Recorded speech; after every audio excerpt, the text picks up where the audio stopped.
Hi, I'm Gordon Crockard. Welcome to the School of Crock.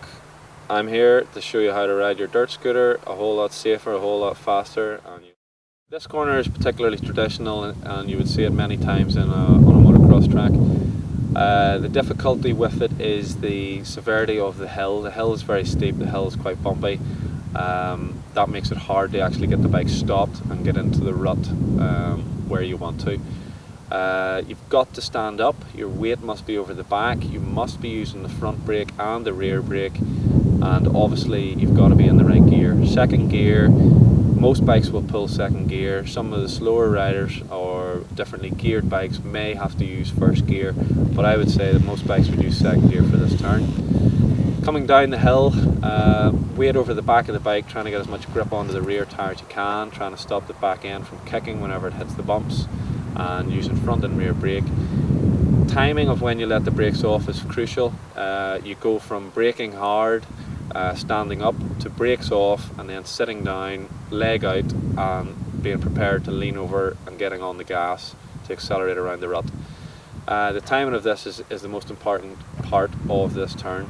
If you brake too deep into the corner, because it's a right hand turn, it doesn't allow you to get your foot off the brake, it doesn't allow you to get your foot out, and doesn't allow you to lean over.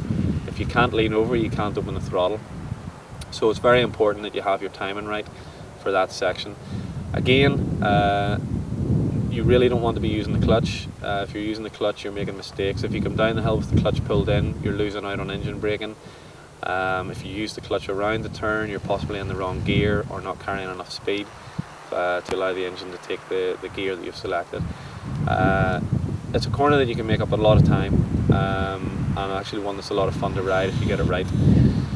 The options, line-wise, there's an outside berm. You can ride the outside berm as well, which means that it's less intense on the braking, and you can come down the hill with less emphasis on having to brake and slow down so precisely. The outside's a little bit more relaxed, you have a little bit more runoff area if you do happen to be going too fast.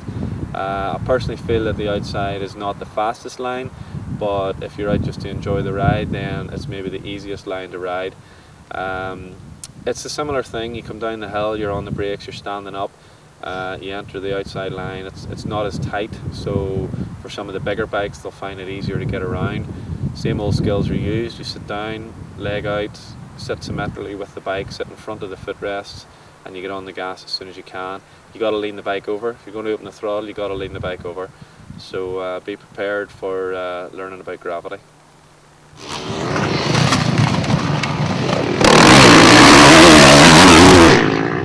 Thanks for listening. Thanks for watching the School of Crock. Please don't practice too hard.